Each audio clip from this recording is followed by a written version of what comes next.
32 ticks following. So they are swallowing. Monkey is swallowing. Snake self swallowing. Next, a swallow 2 will fly and come and swallow. You're ever swallow in a hollow gallow, making a whole lot of halabaloo. Jale Kalu, we know say you chop the money some, so give me the loot. Do you really want a revolution or just your turn? Welcome to a CareFest Online, hashtag a CareFest Online. We're doing things differently this time. Otherwise, we would be in Lagos and we would all be in the same room, breathing the same air. What a wild, what a wild time. So I'm over here with Tochi Onyebuchi, who has written 3 YA books. I'm going to list them all. I have my list here. Beast Made of Night, Crown of Thunder, and War Girls. And we're going to be talking about his first adult novel, Riot Baby. Hi, Tochi. Hi, Mohale. How are you? I'm fine, thank you. How are you? Things are a little dicey in the United States right now, but all things considered, I am blessed. You are alive, reading, writing, and thriving? All I could ask for. So how has kind of this pandemic affected your output, your writing?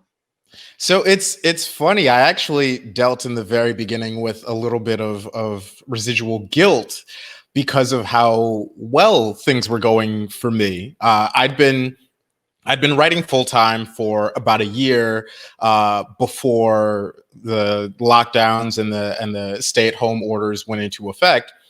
And so I'd become acclimated to being in my apartment, to being in a single enclosed space, to making it as comfortable as possible, to being able to work and be productive in that environment. So then, the leadership was like, stay at home. And I was like, okay, I can do that. I've been doing that. So my production, my productivity hadn't necessarily been impacted. My primary concern was for my family. I have 2 nurses in my family, but they were handling it better than anybody else I knew because they were professionals, and so they were like, Tochi, your panic doesn't help anybody. Calm down. We know what we're doing. And so once that worry was out of my system, I was good to go. I've been very, very, very fortunate, very blessed. I have my video game consoles. I have my books.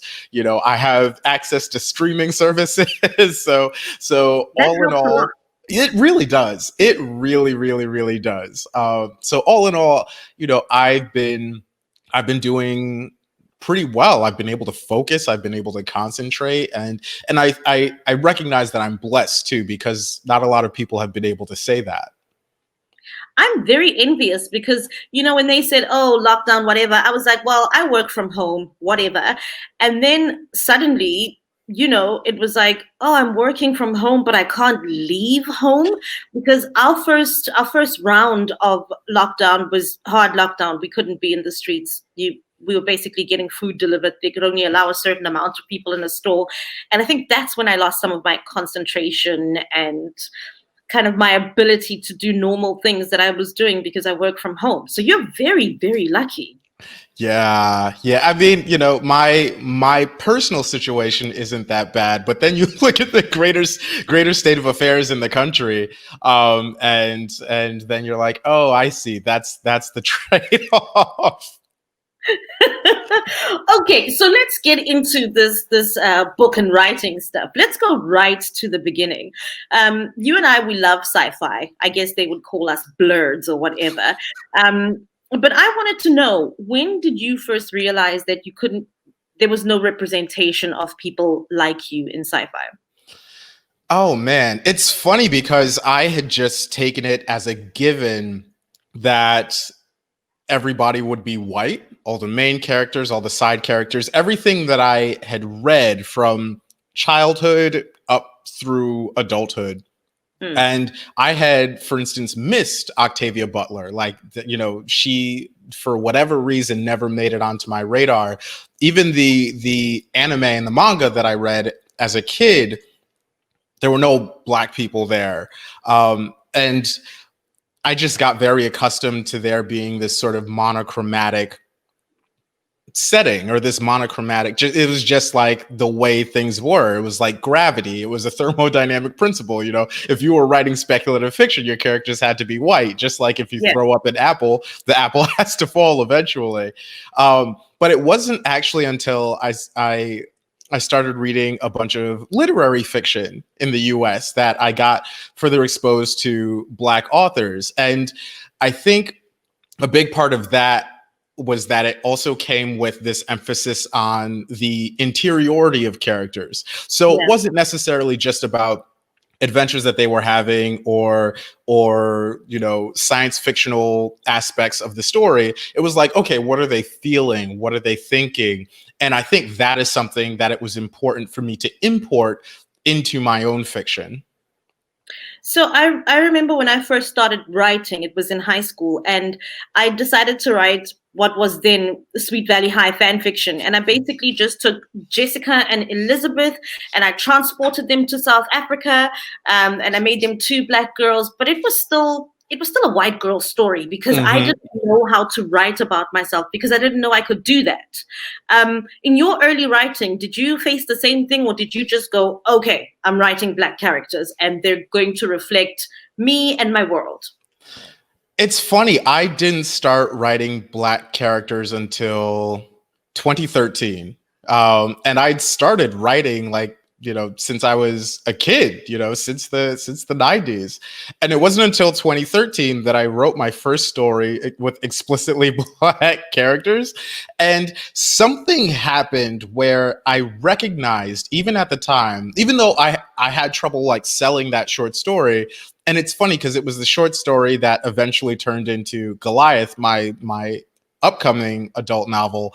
Um, Oh, wow. yeah. So 2013 happens. I write this short story that sort of comes out of nowhere, and there was this interesting sort of thing that happened where I recognized that it was the best thing that I had written, and it was different in many sort of fundamental ways from what I had written, not just in terms of content, but in terms of structure, even on a sentence level.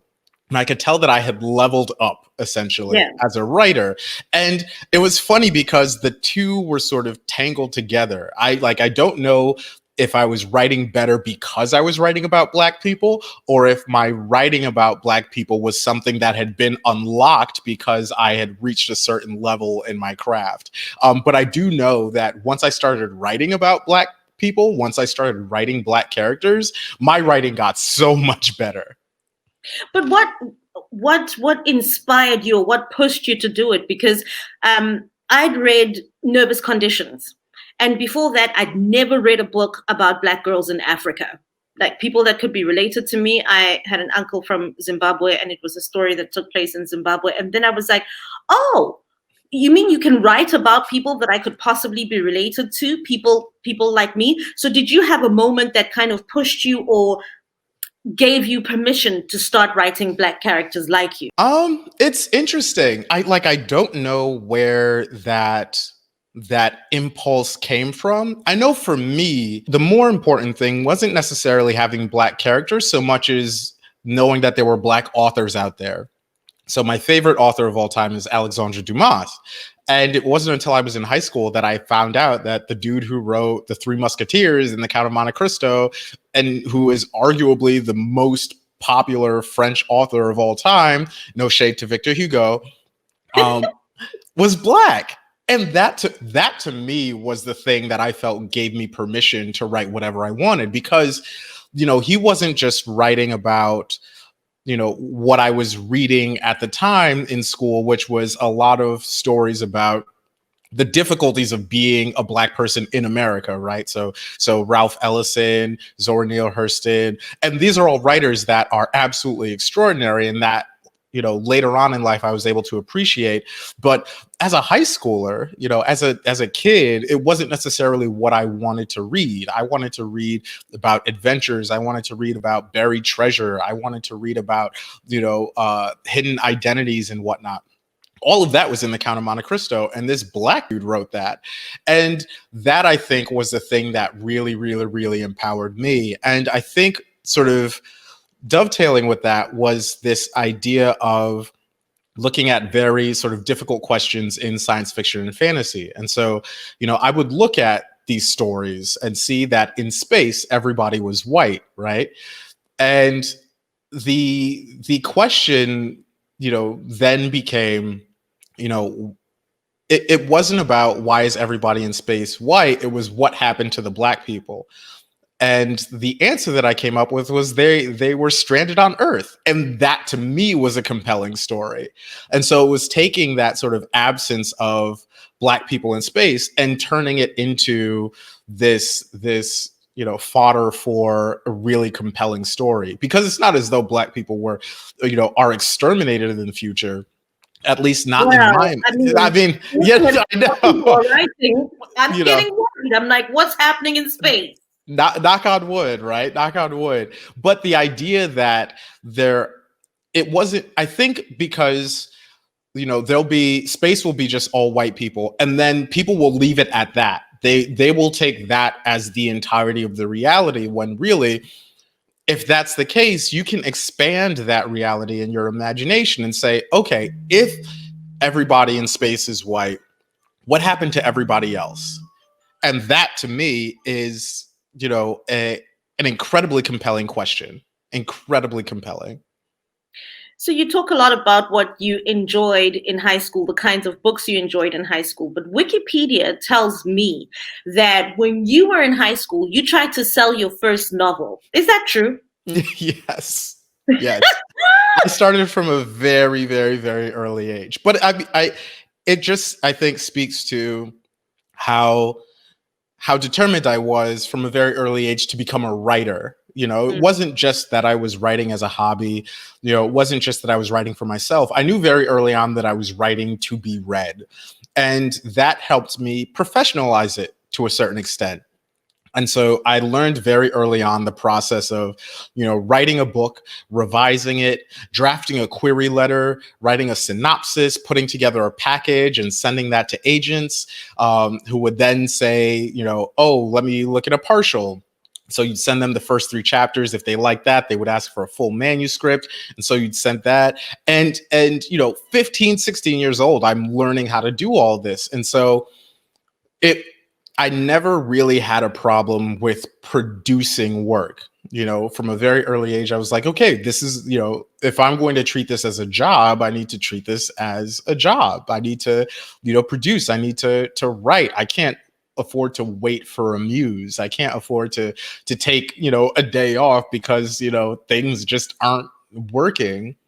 And so I think that's one of the ways in which I was very prepared for where I am now, where, my first book came out in 2017 and 4 books have come out since then. And, Rebel Sisters, which is the sequel to War Girls, will be coming out in October of this year. So that'll be like, or November of this year. So that'll be, 5 books in 4 years.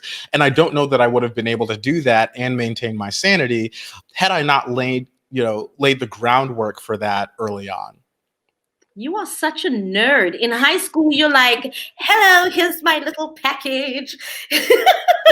And back in that day, it was analog. So, agencies weren't necessarily accepting email queries. Like, it was just the very, very, very beginning of that. So you had to go to the post office and send them a package. And in the package, you had to include a self-addressed stamped envelope.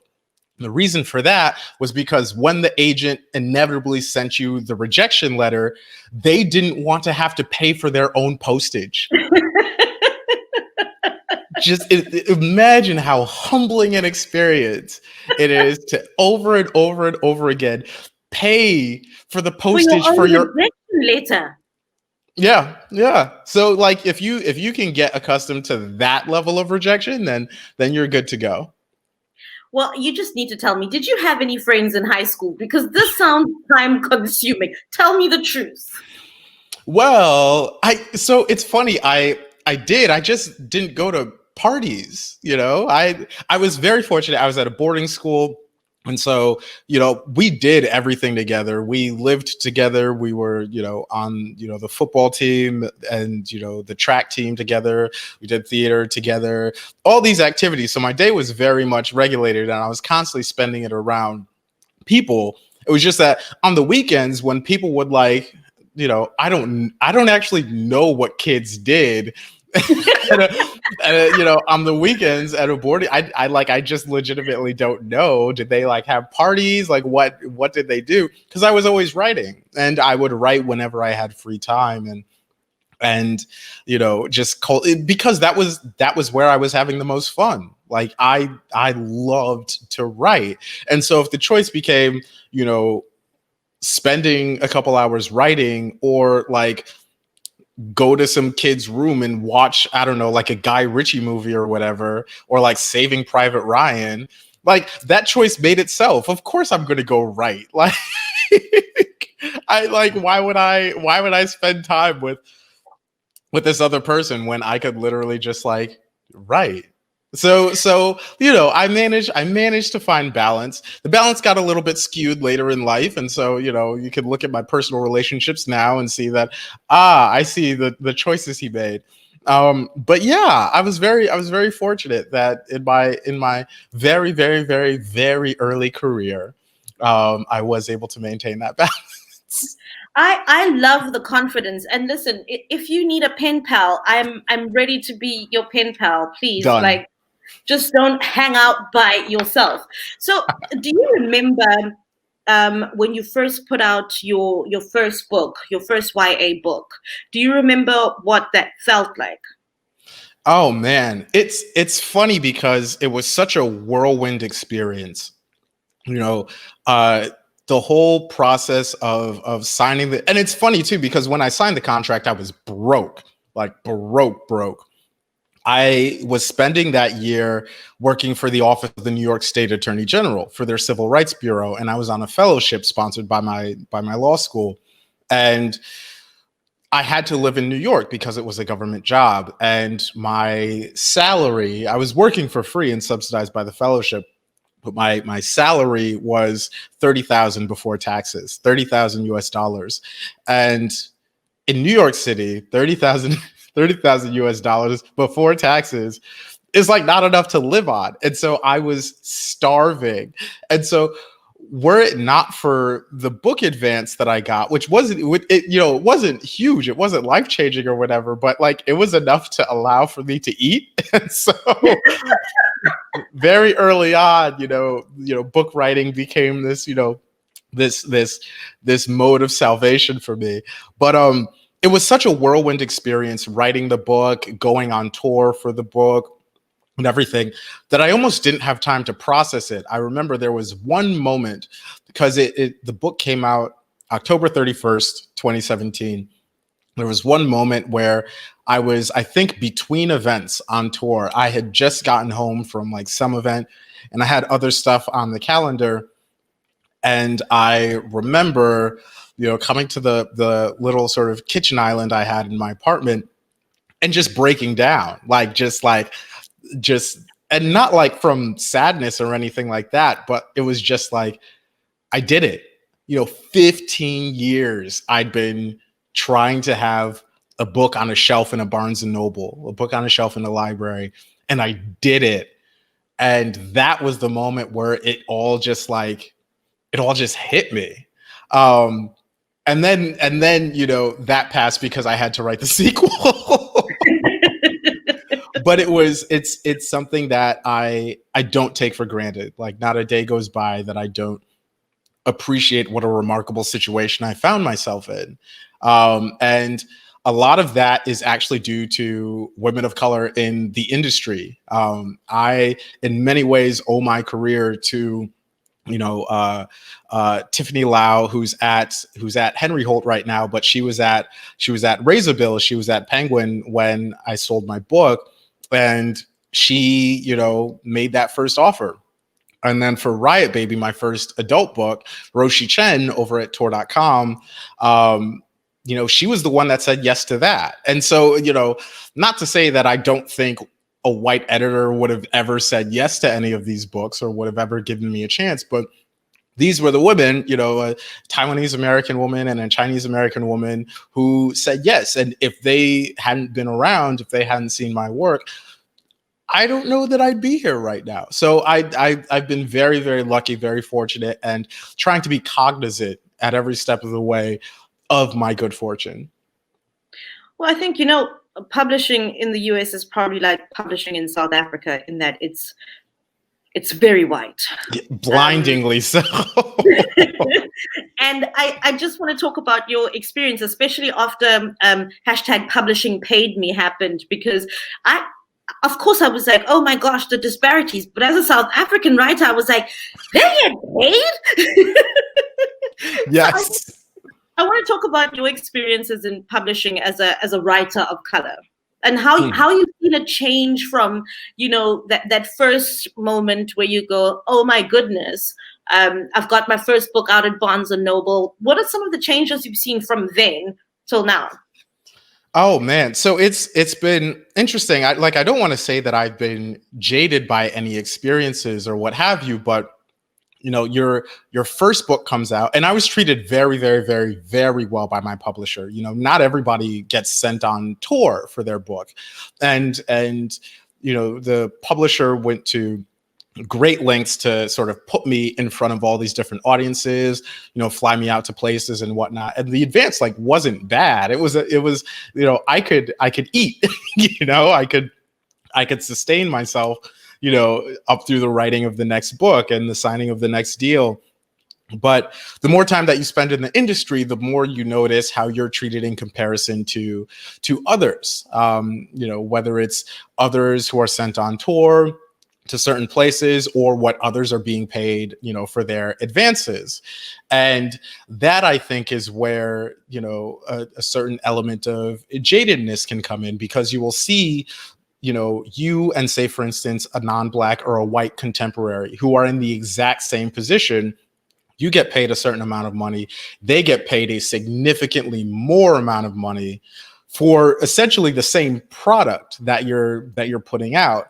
And then you think about all the decision making that went into that, because in advance there are a lot of things that go into the conceptualizing of an advance payment, and how much or how little it'll be, and a lot of that is consideration of the market. And then you think about the market for young adult novels, particularly in the United States, and there's this idea that nobody reads them except for teenage white girls, right? Like, if you look at how so many books are marketed, how certain books are prioritized over others, it looks as though it's geared almost exclusively towards the type of audience that would buy tickets en masse to see a Twilight movie, right? Yeah. And no shade to them, they're a significant chunk of the audience, but when you conceive of the market like that, then the idea of buying books about Black characters from Black authors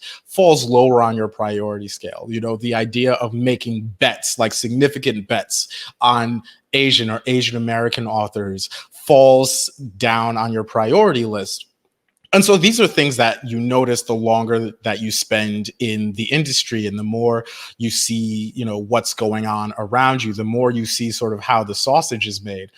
And a lot of that went into what eventually became Publishing Paid Me, because, after the killing of George Floyd and the protests that erupted and the sort of racial reckonings that were sweeping through industries throughout the United States, the big five publishers, they put out these statements on Twitter affirming that Black Lives Matter, Black stories matter. And a lot of their Black authors were like, really? Is that what you really think? And so we decided to take them to task. And part of taking them to task was to really have people, not just the publishers, but also, the white authors, the non-Black authors that they signed, to have really uncomfortable conversations about what they were being paid for the writing of their books versus what we were being paid for the writing of our books. And I think it was June 5th, I tweeted something to that effect, and the tweet blew up and people were replying to it, but nobody was dropping their numbers. And Yeah. so the very next day, fellow young adult author and Hellraiser, L.L. McKinney, Love she is amazing. She's one of my favorite people on the planet. She came up with the hashtag publishing paid me because she saw the tweet, saw that people were replying, but saw that there was nobody was doing anything substantive with it.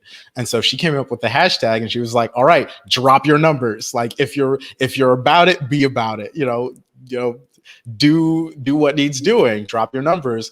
And that's when people started revealing what they'd been paid in terms of their advances. And it was very revealing, not just to people within the industry and fellow authors, but people outside the industry. And we thought at the time that the discussion was just going to be confined to our little corner of, YA Twitter. Yeah. But then, Roxane Gay tweeted her advances for her books. And people were like, wait a second, you got paid $15,000 for Bad Feminist? And she's Roxane Gay.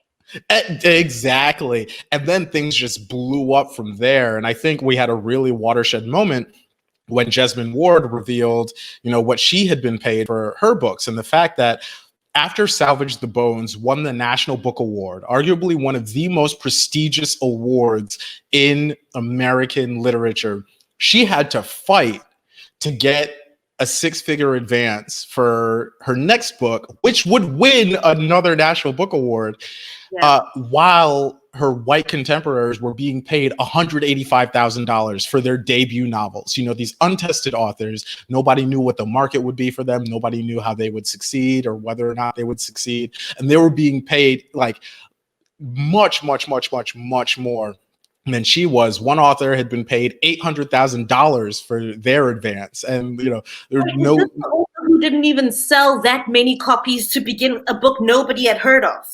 And so I think the most egregious part wasn't necessarily the numbers in and of themselves so much as it was the comparison. Like if Jesmyn Ward had also been paid $800,000 for her book, like we'd be like, okay, like she's Jesmyn Ward, like we get it, right? But it was, I think, the comparison, because when you looked at these high achieving Black authors, and you looked at how hard they had worked and how little they were being compensated in comparison to their white peers, then it was like, okay, there's something going on here. We need to really, really reckon with what's going on here. This needs to change. And so that is essentially where Publishing Paid Me sort of came from, and some of the direction in which it ended up going. It's so interesting because people say, oh, Black Lives Matter, it's all riots, it's all of this. And I'm like, okay, I'm okay with riots. I'm a South African, so protest is life for us. I'm okay with riots. In fact, the whole purpose of a protest is to make it inconvenient for people because they've made your life inconvenient. But Thank you. When people talk about Black Lives Matter, they don't often talk about things like Publishing Paid Me that came from that, which is, if Black Lives Matter, why do Black storytellers not matter? Why do Black stories not matter? And I think just thinking of it as one thing over there far away and not thinking of it as something systemic actually is convenient for people, because then they can call protesters thugs and this and that.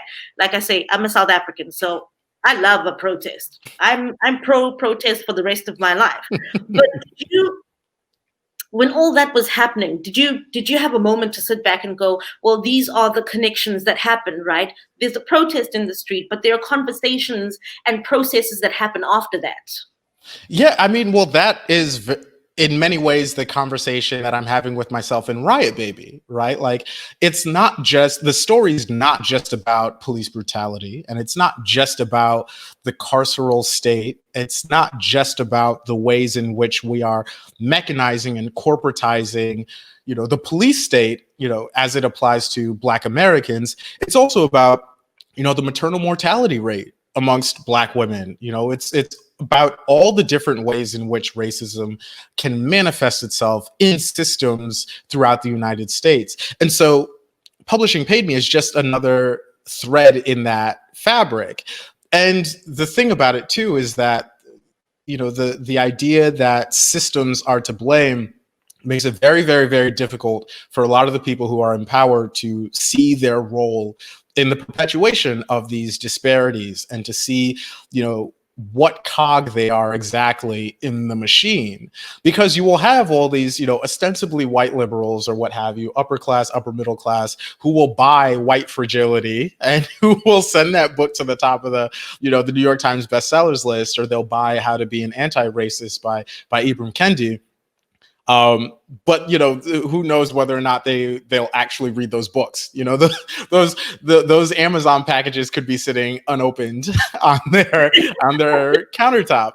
But it's very much the same sort of thing where, and you're seeing it now with the conversation surrounding the abolition of police, where it's not so much that individual officers are to blame, so much as it is the system that incentivizes that behavior. And the fact that you're outsourcing so much social function to the police. You're tasking the police with, mental health care. You're tasking the police with all sorts of social services that should actually be delegated to people who are, competent in the managing of those social services.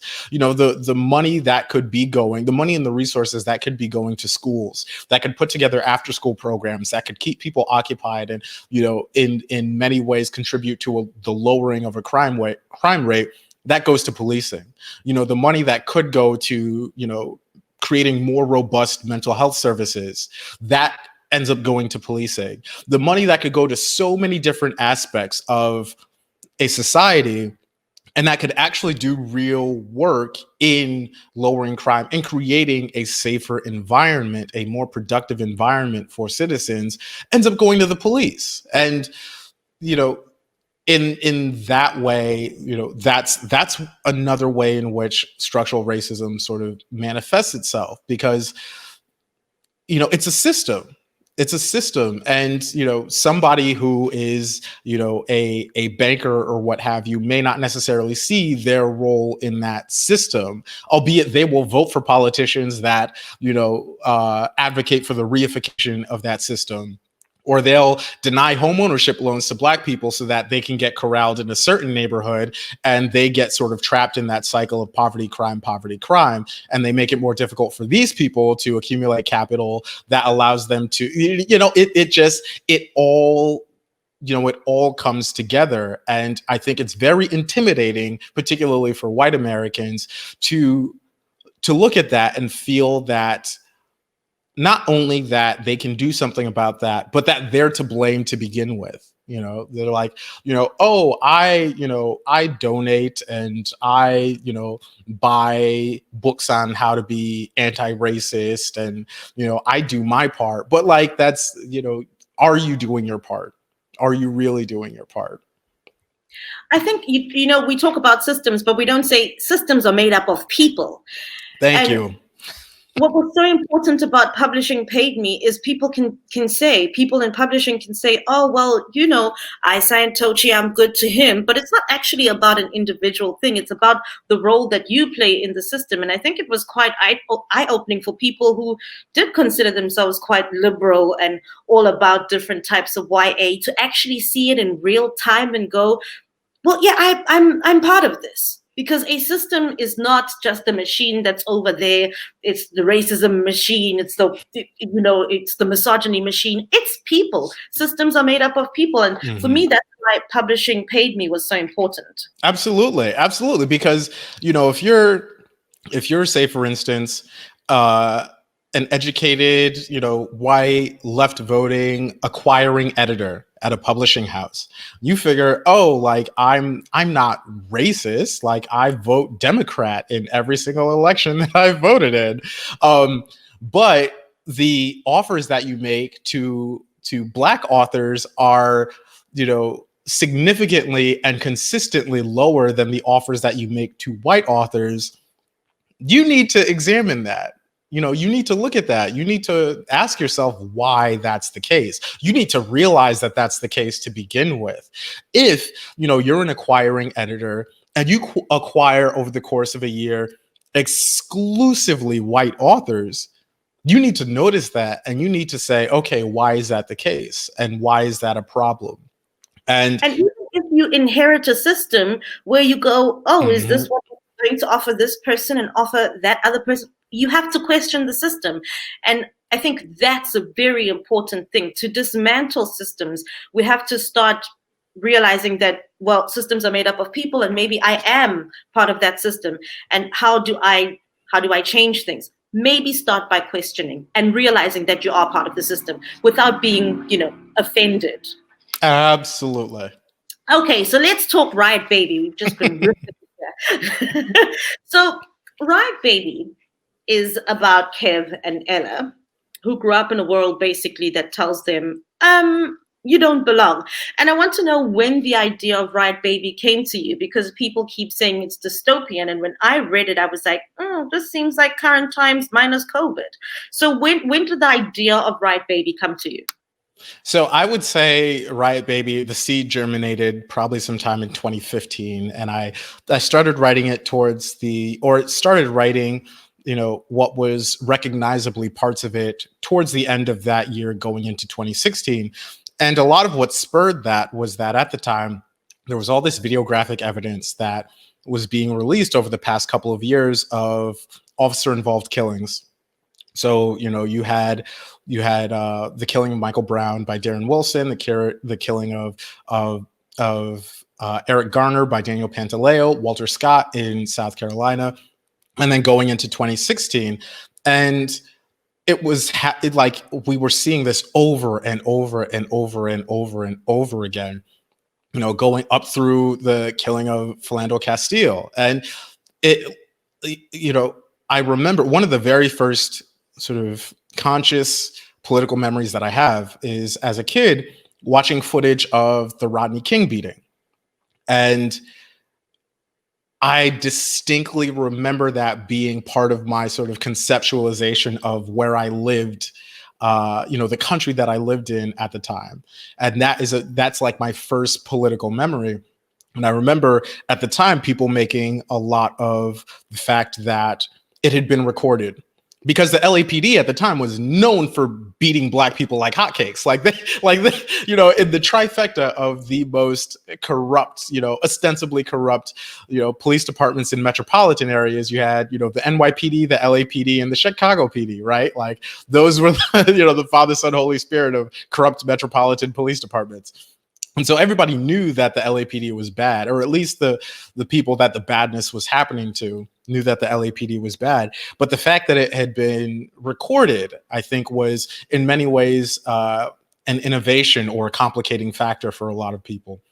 And then but not a deterrent factor for cops, exactly. right? And so especially after those cops got off, like people were like, how could this happen? Like, it's not just you taking our word for it at this point. It's that there's video evidence, like you're seeing it with your own eyes, and you're still exonerating these cops. And that, I think, is one of the things that really blew the lid off on this. And so, 2014 through 2016 and going up to the present, we're seeing it over and over and over again. The evidence is there. Like, you see what's happening to us, and still you're behaving this way. Like the footage of Tamir Rice being murdered went out, and the fact that like nothing happened after that. He was a 12-year-old kid.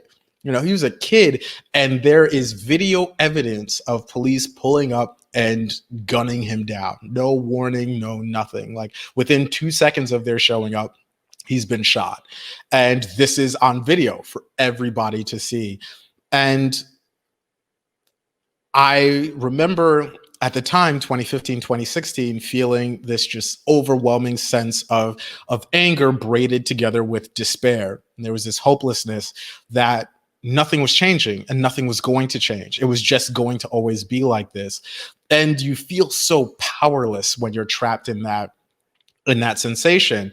And I knew that this was a sort of toxic feeling inside me that I needed to get out. I didn't know exactly how it would get out, but that is essentially the soup out of which Riot Baby started to emerge. And in that sense, it felt very cathartic.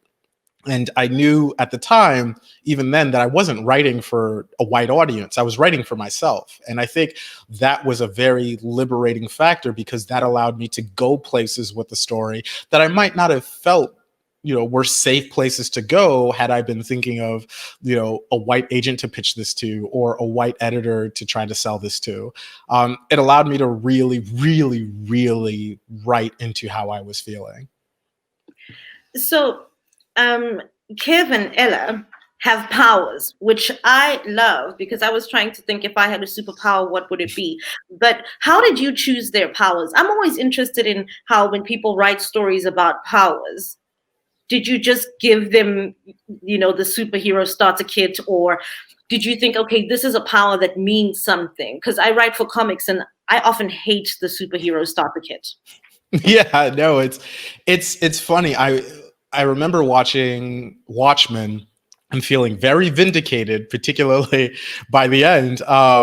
This idea that God is a black woman. But I wanted Ella to have a power that served the narrative. And one of the things that I wanted to illustrate with Riot Baby was this sort of continuity of the way in which the country, polices black people, not just in the form of police.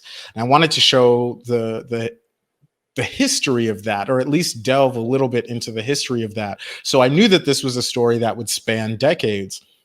And I needed, if this wasn't going to be a 500-page book, this multi-generational tome, if this was going to be a novella, if this was going to be a compressed narrative, I needed a character who could move fluidly through all these different places, not just temporally, but also geographically, because I knew that I also wanted to set a significant chunk of the story behind bars. I wanted to write about incarceration as well. And I needed to be able to do that. And I found that, making Ella essentially an empath, shows that her problem, or her curse, is that she feels too much. She has too much empathy. The wonderful thing about speculative fiction is you can literalize these things, you can make them concrete. And so saying that she has too much empathy means that she can actually see and feel the insides of another person, to the point where it oppresses her. And that was something that was very important to me too, because, in writing, I would normally, I would write what she's thinking, and then I would write what another character is thinking. And there's that separation there, right? Whereas with Ella, her power is being able to bridge that gap. She's able to allow me, through the craft, to, show what she's feeling, show what another person is feeling, and show how that's impacting how she's feeling. And so in many ways, her power allowed me to unlock certain things on a craft level that made the story sort of what it is. I was able to go to all these places because of Ella's power. And that's one of the reasons why I made her power, as sort of amorphous and all-encompassing as I did, because I wanted her to be this sort of, revenge agent, but this revenge agent trapped in a human body with human emotions and human feelings and human failings. I wanted her to be God and human at the same time. I really appreciate Ella's righteous anger. Like, I really just love when someone allows themselves anger. So we're talking about these characters, and I'm going to ask you to read something, right? So let's take a discussion break here, so you can read, and you can read from anywhere, because I love this whole book. So okay, I need to take just one moment to get a copy of Riot Baby. Okay, I will read from the first part of Riot Baby, the South Central chapter. And this scene is very early on. It's about Ella, and she is currently in Sunday school, and she's a little kid at this point. Good morning, Junior Church. As tall as Brother Harvey is, his suit always seems too big for him. Too many buttons. but it never falls off, no matter how much Ella and Kiana and Janae giggle at him. None of the helpers down here in the church basement wear the white gloves the ushers upstairs in the grown-up service wear, so Ella can sometimes see the tattoos on their hands. Brother Harvey moves back and forth in the little row of colored light thrown there by the stained glass windows with orchids etched into them. "How many of you pray?" he asks in his too big voice. He sounds like God. Ella raises her hand. "How many of you pray every day?" She puts her hand down. Janae keeps hers up, but Ella knows she's lying. "You don't pray every day," she hisses. Janae cuts her eyes at her for a second, but keeps her hand up. "How many of you do things that are wrong?" Ella remembers that time she lied about putting her clothes in the wash and instead stuffed them into the closet she was supposed to hide in whenever bangers congregated in the alley behind the house. And she puts her hand up. "God says," Brother Harvey booms, "if you do things wrong and come to me, I'll forgive you." He walks over to Kalen, the little boy 3 down from Ella with suspenders and a clip-on tie. Brother Harvey's hand rises like he's going to hit him. "If I hit Kalen here, what is he supposed to do?" "Forgive you," all the kids shout, except Ella. "That means Kalen's not supposed to hit me back, right?" Ella wonders what she would do if Brother Harvey hit Kalen with that too big hand of his. "Now, I'm not saying Kalen shouldn't defend himself." He puts his hand on Kalen's head, cups it. "Kalen, you say, 'Brother Harvey, I will defend myself, and then at an appropriate time, I will forgive you. And I will do both of these things vigorously.'" The air starts to change the same way it does whenever Ella catches herself daydreaming, imagining. And she sees an older Kalen filled out, an all man, working in a hospital as an orderly, and all his patients are old, way older than him. And over, the old patients, when they get slow and know it's not going to be too long now, ask him to sit with them. No bang, no blue bandana, no pool of blood on the sidewalk. Reflexively, she grips the tissues in the pocket of her frilly dress. She's up in the front, and a nosebleed now would embarrass her in front of everybody. But it never comes, and she lets go of the tissues, and pretty soon they're singing. Brother Harvey says a prayer for all of them, anointing them. Then he sends them back out to their parents or grandparents, or people who act like their parents because they need to. Ella's so tiny that when the ladies crowd around her, their big hats come together like pink flower tops to hide her from the sun. That is so beautiful. Thank you. I bet if we were at IKEA, people would be clapping, and I think it would be inappropriate. Oh, thank you. You're far too kind. So one of the things that Ella struggles with, because she feels so much, is this idea of Christianity, being able to forgive and not acting out. And I sometimes wonder, because South Africa has some of these, we had a truth and reconciliation, blah, blah, blah. And then apparently we forgave people who didn't ask for forgiveness. But forgiveness and not righteous anger is one of the themes that came through for me in Riot Baby. Yeah, absolutely. I think it's such a complex dynamic in the United States. I distinctly remember after Dylan Roof killed those, 9 church members in South Carolina, just gunned them down, murdered them in cold blood.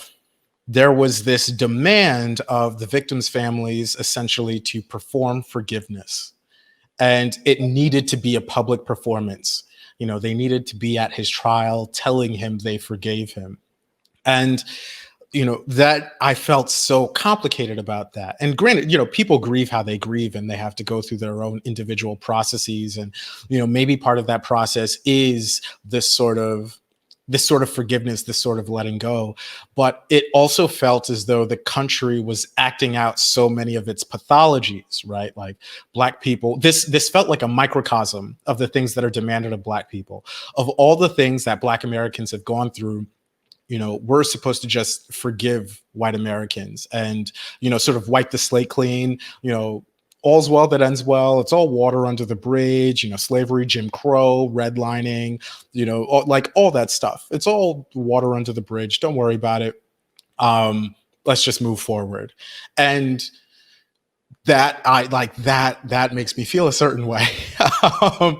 Because I can tell from the way Ella just like, I really wanted her to just destroy everything. I won't lie, because I do think that there is this expectation, like you say, for African Americans to forgive, but also not act out in anger. Mhm.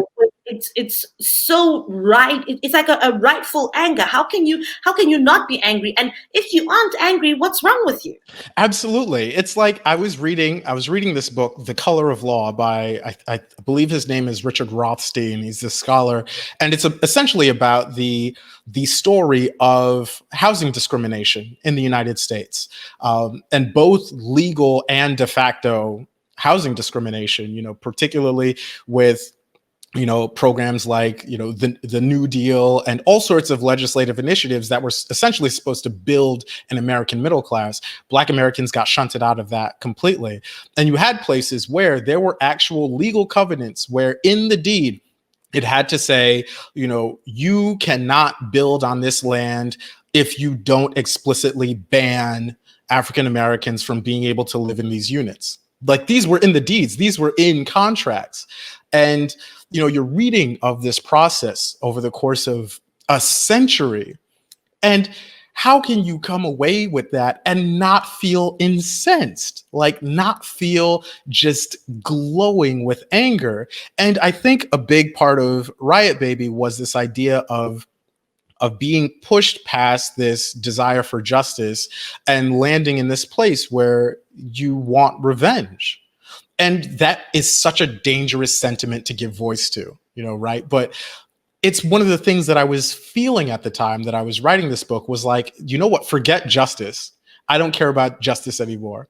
I just want revenge. And like, what does that look like? And, I look at what happened in Minneapolis in the immediate aftermath of George Floyd's killing. And there was a point where the city council announced that they were essentially going to defund their police department. Now, that didn't happen until after the 3rd precinct got set on fire, right? And so much change has not come as a result of white people acting out of the goodness of their hearts. It's come from having their property destroyed. Like, that's been one of the biggest, sort of activators of change, of sort of the move towards social equity in the United States, is the destruction of white people's property. And I like it. Just the more you look at the history of this country and the more sort of evidence that you accumulate, you'd be forgiven for thinking that the only way to make progress towards racial equity is to break things. It seems as though there's no other language that gets listened to.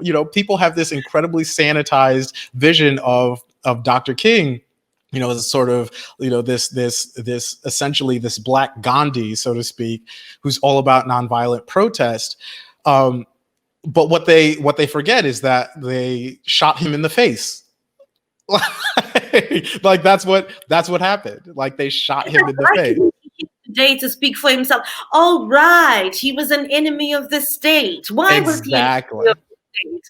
But what I find interesting, do you think the reason why some people say it's dystopian is because this is revenge versus justice? And when I say some, Certainly. I think people thought it was dystopian because they didn't realize this was happening to Black people. The vast majority of the book is set in the present or recent past. The conditions in Rikers, like what South Central was like, what Harlem was like in the early 2000s, like that's all real stuff. This is essentially, a lot of the book is essentially nonfiction. it's based off of stuff that I've seen myself, stuff that I've heard, stuff that I've experienced, stuff that I've watched other people experience. Like, there are distinct anecdotes in there. That corner of 145th and St. Nicholas in Harlem is a real corner on which those things happen, right? Like, and I think a lot of particularly white readers didn't know that those things were happening, didn't realize that those things were happening. I don't think too many of them even thought about or gave a thought towards what it was like in Rikers Island, or what it was like on Rikers Island, or what it is like on Rikers Island for the people that are sort of trapped there, that are caged there. And if you look at that and you look at sort of what's going on now, particularly with the intersection of technology and policing, and technology in the carceral state, you look at things like algorithmic policing, or the fact that algorithms are now being consulted with regards to people's bail applications, so that you have computers essentially determining whether or not somebody can go free or not. It sounds like science fiction. It sounds like the future. Does, right? But it's like we said, systems are created by people. People make up systems. Exactly. And it's happening to us now. And I think that's the part that was difficult for a lot of people to grok, was that, this isn't the future. It's the now. Whenever I look at, Boston Dynamics will come out with their, videos of their robot dogs, doing backflips and stuff like that. My immediate thought isn't, oh, like, these will be good delivery bots for like medicine or food or whatever. My first thought every single time is, how are the police going to use these dogs? Like, that's my first thought every single time, because every time that there's some innovation in technology, it's used towards Black Americans. It's targeted at marginalized populations. You think, particularly in the immediate aftermath of 9/11 in the United States, the surveillance apparatus that exploded as a result of the Patriot Act and the powers that were afforded to all the sort of all the tentacles of the law enforcement apparatus in the United States, the way that Muslim American communities were targeted, through these surveillance, these things get tested out on these marginalized populations before they get deployed on the population at large. You look at the ways in which surveillance, particularly via social media, is used on protesters in these recent Black Lives Matter protests. You look at all the ways in which cops are behaving. You look at all the ways in which law enforcement is behaving. They've been doing that to us. And that's the thing, is the future is always happening to marginalized people before it happens to everybody else. And that is something that I wanted to display with Riot Baby. And that, I think, is why a lot of people call it dystopian, is that they think it's the future when really it's, for a lot of us, our present. But also, every time people come up with new technology, I'm always like, I know you can, but did you ever think why maybe you shouldn't? It's the Jurassic Park conundrum. Worse than that, we grew up on Terminator and RoboCop. So yes. Skynet. It's an ever-present threat. We've seen how bad it can get, but somehow we're letting a group of dude bros just keep creating things, and I'm always like, this is not going to work out well for women or Black people. Yeah. So let's talk about that character, right? We've spoken about Ella, but Kev really, really broke my heart. And every time I thought something good was going to happen to him, you, the creator, did not give him something good. All I wanted for Kev was just to have a moment to breathe. And then I understood that, well, I'm sure there are a lot of Kevs who feel like they don't have a moment to breathe. They don't have a moment to succeed. Almost as if from birth, he's a Riot Baby. From birth, he knows it's not going to be a good life. Yeah, no, it's essentially, sort of written in stone for him. I remember when I was in film school, they had us read a lot of Greek tragedy, and, particularly Oedipus Rex. And one of the things that fascinated me about, playwrights like Aeschylus and what have you, was the way in which they handled issues like prophecy and sort of predestination. And no matter how much the protagonist fought against their destiny, they ended up bringing it about, right? Like it was inevitable. And that inevitability I found very compelling on a dramatic level, because it's the reality for so many marginalized populations, particularly Black Americans, that, we call it the school to prison pipeline for a reason. There aren't really branches in the pipeline. It starts at point A and it goes to point B. And, you just sort of get shuttled through there. And, you look at the numbers and the percentages, particularly of Black Americans that wind up, having some contact with the carceral system. And you're like, it's essentially a given. The way that college is for, many white Americans, jail and prison is for many Black Americans. And it, you look at that and you realize deserve has nothing to do with this, right? It's not that these people deserve to be, they have, you look at these numbers and you're like, okay, did that many people do that many different heinous things to deserve to be put in these situations? And it's like, no, the system was built to essentially, it's a machine. It's a machine. And in many ways, the machine is the sort of modern, or I guess you could say postmodern equivalent of, Greek prophecy, or Greek tragedy.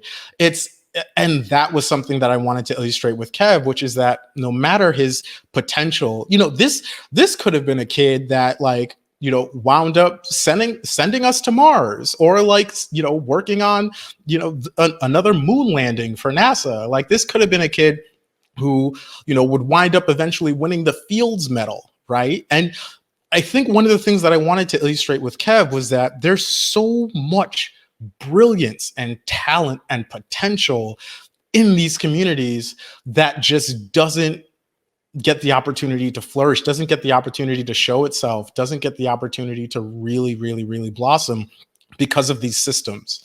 Were it not for the racism in America, we would be terraforming Mars right now. I am absolutely convinced we would be terraforming Mars right now if white America hadn't been so concentrated and wasn't so concentrated on constructing these systems to oppress Black Americans. If they took a modicum of that energy and put it towards racial equity, and you look at that over the course of decades, over the course of centuries, if they'd done that, imagine the progress this country would have made in all other aspects, the fight against climate change, so many different things. But no, they've spent all this energy and continue to spend so much energy on oppressing Black Americans. And that was something that I wanted to encapsulate in many ways in Kev was, you have this kid, you have this human being, and these things are being done to him. He's being put in these situations constantly. He doesn't deserve to have officers assault him. He did nothing to provoke that. And yet that's a thing that happens regularly. It's almost a rite of passage. It's if you grew up in New York at a certain point in time and, still to a certain extent to this day, and you've never had a Nike boot just imprinted on your cheek, you haven't lived, right? It's just a thing that happens. It's, again, a rite of passage. And that's horrible. That's absolutely horrible. And so that was something that I wanted to illustrate in Riot Baby. Heartbreaking to read Kev's story, because at some point I was like, give this kid a break. But then I realized that science fiction is, for me anyway, it's always been political. Maybe the wrong or different kind of politics from mine, but it's definitely been political.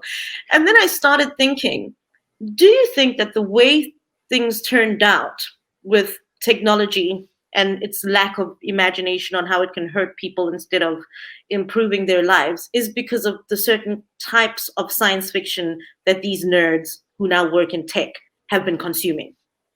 Yeah, no, definitely. I think, that plays a big, it's like if they'd read Octavia Butler instead of, John W. Campbell, they'd probably have Riot Baby. They'd be like, oh, these are the different ways in which the tech that we are building can be used to harm people, a certain group of people. So maybe let's see that that doesn't happen. you know? Exactly. Like, you look at a place like Twitter, where that capacity for harm is acted on so constantly and so vociferously. And it immediately brings to mind all the blind spots that the builders of that platform had when they put it together. Why didn't they anticipate any of this stuff? How did they not anticipate any of this stuff? Same thing with any social media platform. How could they not anticipate the harm that would be committed against Black Americans?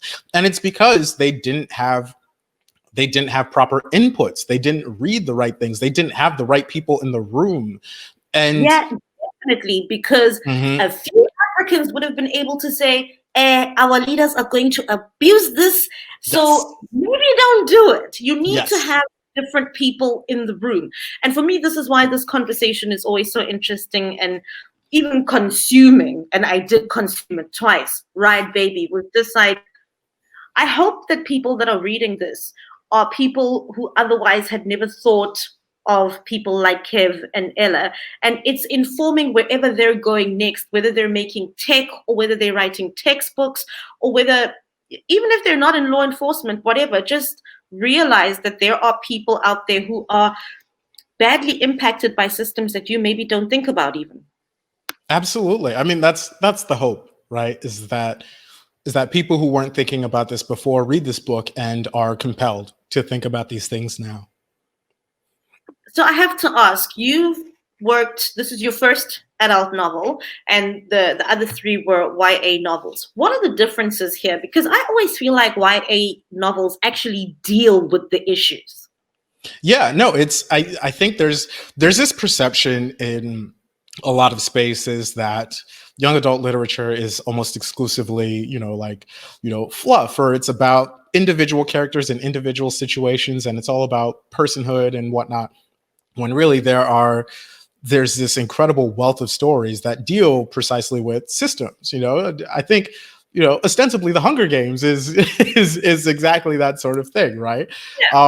But it's, there are so many stories, I think in particular of Angie Thomas and Nick Stone with The Hate You Give and Dear Martin respectively. Those are two books that deal explicitly with killings of Black kids, and there was a point where they were like the top two books on the New York Times bestsellers list for young adult.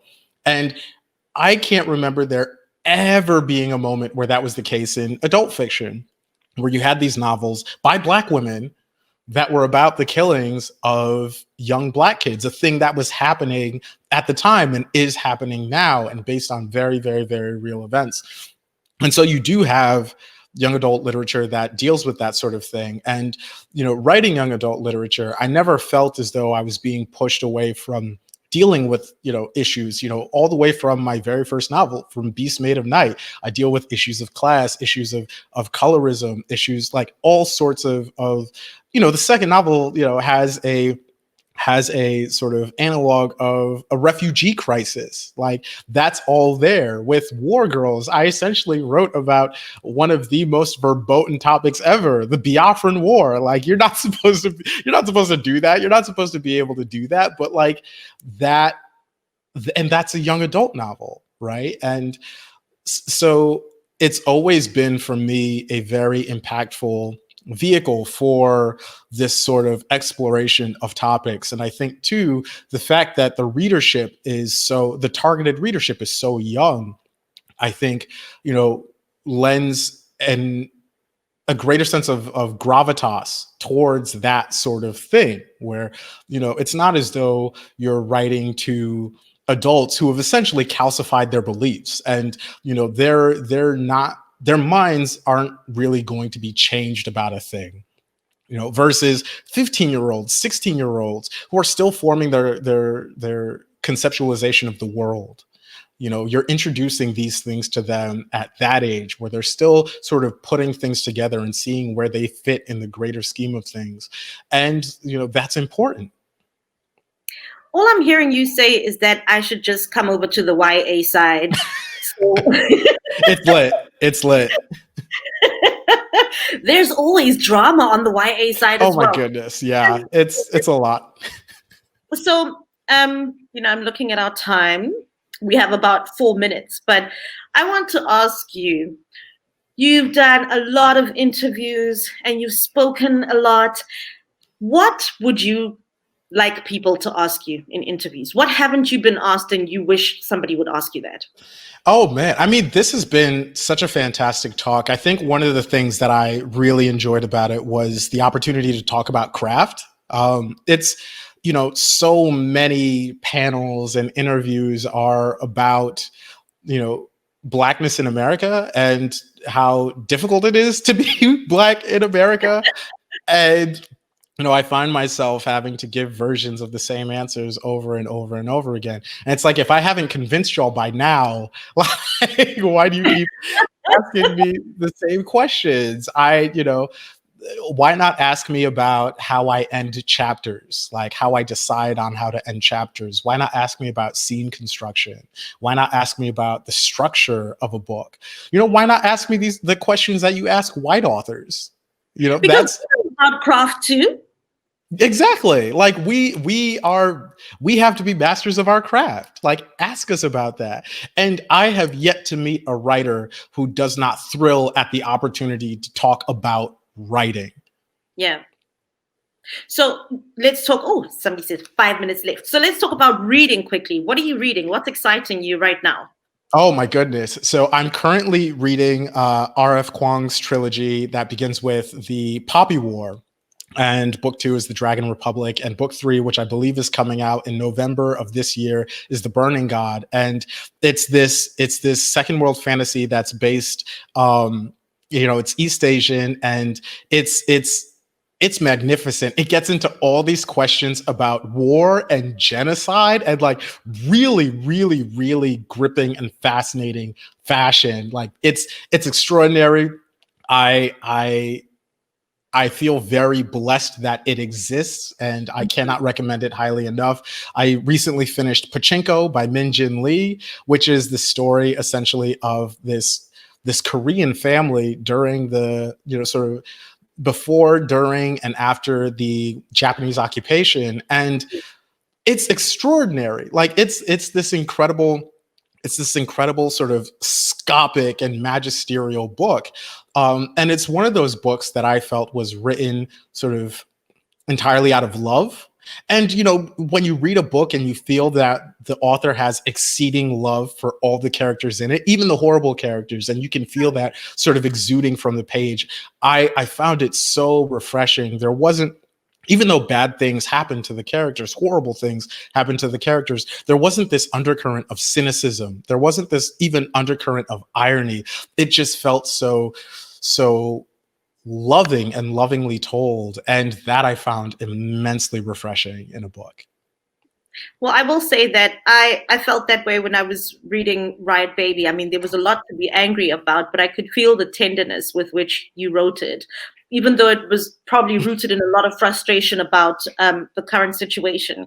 And as usual, I love talking to a fellow nerd. So this was incredible. Thank you so much, Tochi. Thank you. This was so lovely. This was so lovely.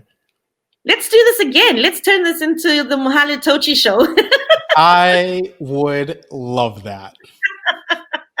So thank you very much for tuning in, and please watch more of the sessions that are happening at ICARE, #ICARE Festival online.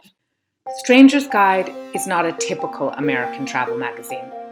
Our mission is to dive deep into a single location, commissioning work from great writers and photographers, famous individuals, as well as up-and-coming new voices. This year, we decided to go to Lagos. And we are proud of the volume we produced, with original work from some of Nigeria's best writers and photographers, working with luminaries like Wale Soyinka, Molara Wood, and Femi Kuti. We think this is a very special volume, and we're so excited to bring it back to Lagos.